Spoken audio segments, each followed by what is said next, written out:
Welcome, everybody. We're going to discuss today the CARES Act put into place March 27th of 2020 regarding the coronavirus. We're going to discuss the major changes regarding the employees and basically the general public with regards to retirement plan distributions, required minimum distributions of qualified retirement accounts, student loans, and charitable giving. So that's what this video entails. I want to thank everybody for their time. And I'm going to bring in now my business partner, Mark Peklavicek of Streetlight Financial, the man, the myth, the legend. I've been doing some of these YouTube videos and stuff, but we finally got Mark on here. Thanks, Mark. Thanks for taking the time. Hi, everybody. All right. So this CARES Act came out, and we serve a lot of businesses, right, at Streetlight. And, you know, I'm thinking it's going to be Payroll Protection Act. It's going to be a bunch of stimulus going to small business to try to keep people on payroll. And then after we getting through some of the details that we did so far, it's got a big impact on the general public, retirees, and employees of these firms, you know? So what I'm going to do is try to describe the changes, and then we'll get Mark's, input on each one. So as we said, retirement plan distributions and loans, big changes there. Required minimum distributions for 2020, impact on student loans and charitable giving. So first one is the coronavirus retirement plan distributions, specifically for folks who are affected by the coronavirus, and specifically their 401k or 403b or their retirement plan needs to be coronavirus friendly, if you will. They need to be plan permitted, and it's specific to each company and each plan as if they're going to be allowing such distributions or loans. But if they do comply, if you are diagnosed with the coronavirus, if you or your spouse or dependent is diagnosed with the coronavirus, or the gray area here is experience adverse financial consequences due to quarantine, furlough, layoff, reduction of hours, business closure, lack of childcare, and some of these other things. So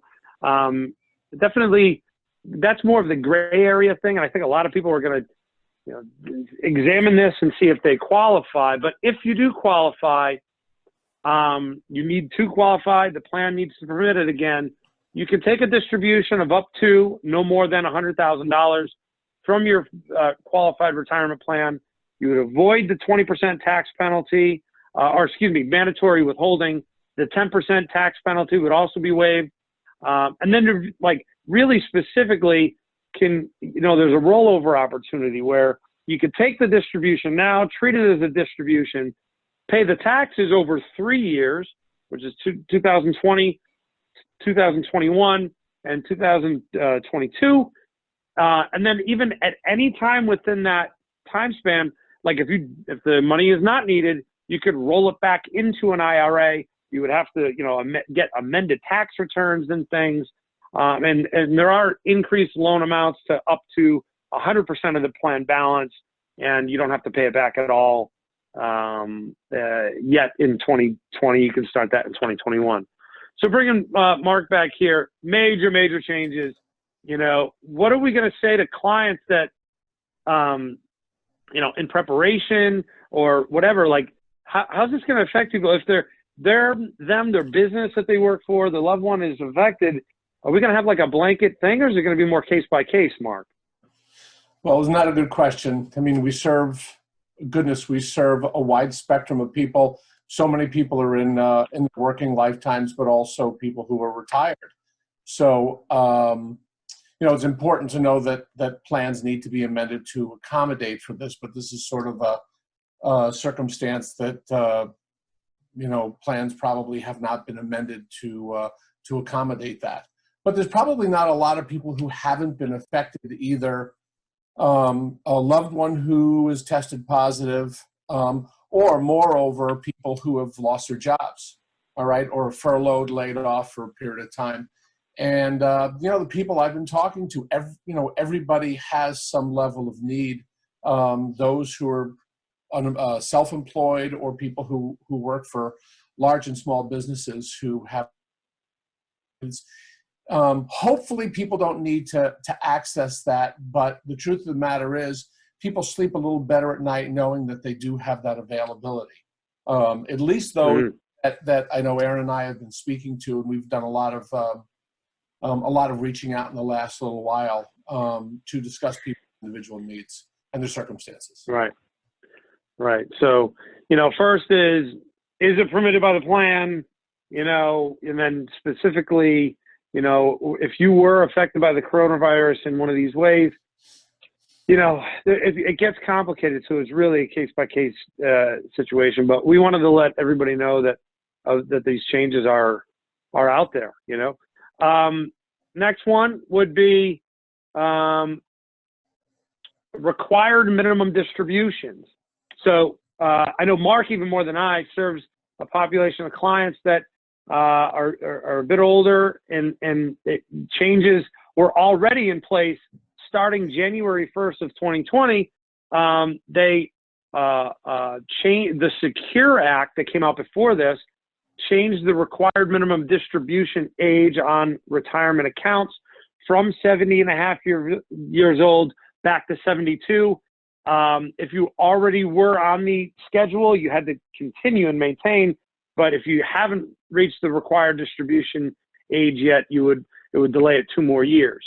Now, for 2020, with this new CARES Act, all required minimum distributions are completely waived, including inherited IRAs. If you inherited an IRA from somebody, either a parent or whoever, and you had the required minimum distribution, you had to have that mandatory withdrawal, that doesn't need to happen in 2020. And even if you were on a 5-year schedule, you can delay that a year based on the required minimum distribution. So bringing Mark back in here, this affects a significant portion of our clients. What would you say to somebody? Now, some people that we serve need the money anyways from a cash flow perspective, and some may not. And then, given what's happened to the market, what would you say to somebody that does or doesn't need the money? Well, I mean, this is significant for clients over the age of 70. It's interesting, the conversations that I've had with people just as recently as this morning. There are those who desperately, as you said, Aaron, people need this income to supplement Social Security, perhaps a pension, rental income. So there are those, everybody's really different. Some people say, look, I need to continue the distribution, but there are who sort of take it only because it's mandated by the federal government to distribute retirement income over their life expectancy. So for some, it's really a godsend. The issue is that people are selling off while the market is down, financial markets are down, and their accounts are down, in some cases minimally, but in other cases significantly. So for those who are able to put it off we know at least till the end of the year, when markets recover, all right, accounts recover, you're able to take smaller, maybe the same distribution, but you're selling off less of your investments to accomplish that. The conversations I've had are people who will delay it till the end of the year if they need it, or those who will just put it off completely until 2021 and beyond. So we've seen this before in the financial crisis back in 2008 and 2009, where the federal government suspended or put a moratorium on required distribution. So, it's just another avenue for us as a measure to minimize the losses on people's accounts. Right. And so if there's a loss in one of the accounts or whatever that you were taking the required distribution from, the government now says you don't need to take the required mandated withdrawal.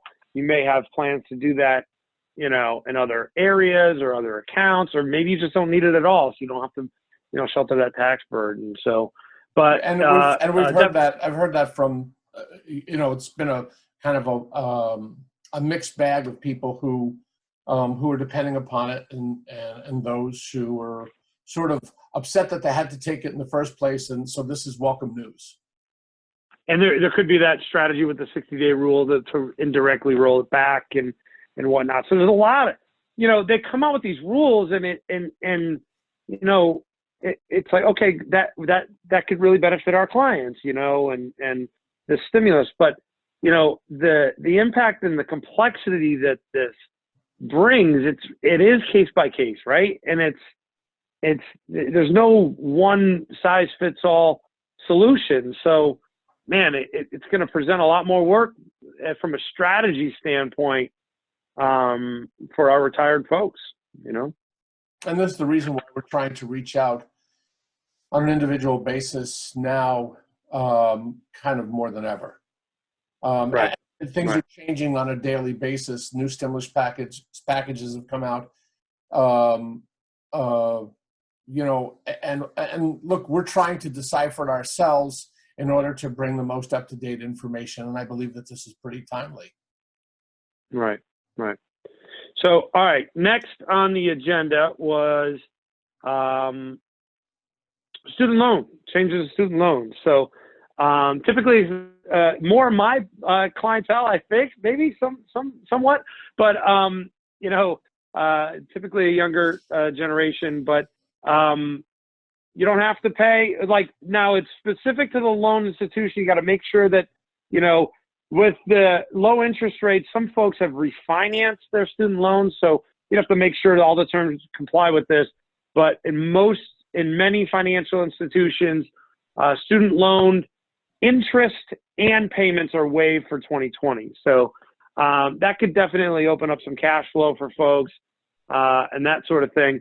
Pretty self-explanatory there, but bringing Mark back in, what do you think about in this low interest rate environment, maybe even refinancing a student loan debt to maybe open up cash flow or get a lower interest rate? Do you recommend that at all? Well, I mean, we've seen with prevailing low interest rates, we've seen people refinance their mortgages left and right over the last couple of years. Depending upon the loan that people have, whether it's a government subsidized or unsubsidized loans, some loans are as high as 7 and 8%. So being able to refi down at rates significantly lower, and also being able to put them off through 2020 is certainly going to give graduates or people who are paying their loans now some bit of relief and breathing room. But refinancing, I mean, I know that that's part of our conversations with our clients on a daily basis. Right. And then the last one here that we have for the CARES Act, as far as the employees and the general population today, business owners, yet to come. We got our video coming probably, hopefully shortly, is changing to changes in charitable giving. Now, they increased the percentage that if you do itemized, they increased the percentage that would offset your tax liability. We are not CPAs or tax preparers, so we're not allowed to give tax advice. But just giving you the information, even if you take the standard deduction, there's an above-the-line item, $300 possibility to get a deduction for your charitable giving to a not-for-profit. Because I know, one of the things that with a lot of not-for-profits, they're events-driven, and a lot of the events are getting canceled right now, so they need everything they can get. So, make sure you're aware of that. I will, Mark, I'll keep the slide up. We can discuss a little bit about, where they can find us and stuff, but I want to get the disclosures out there so compliance is happy. Now, we're both working from home. We're an essential business. Our office is staffed, but the doors are locked during this time. Do you want to give away your cell phone number? Probably not. Maybe the office number. We can get it. I can get a hold of you this way. Because this will be out on our YouTube channel. 413-848-6020 is the number. Also, as we sign off here, there is a private text message line that we have 4th Street Life Financial. It's conveniently enough the same number, 413-848-6020. If you have any questions at all whatsoever, you can get a hold of Mark. I know this will be disseminated to clients, but also the general public. Feel free to, like, if you find this valuable, share this with any and all of folks who would be affected, potentially affected, or find this information valuable. We're trying to get as much information out in a short period of time as possible. Mark, thanks for the time. I know we're running 1,000,000 miles an hour serving our clients. Thanks for the time. And signing off from me. Mark, I appreciate it. Yep. Everybody, please stay safe and take care of each other. All right. And we'll pass this to a better day. All right. Thanks, man. Appreciate it.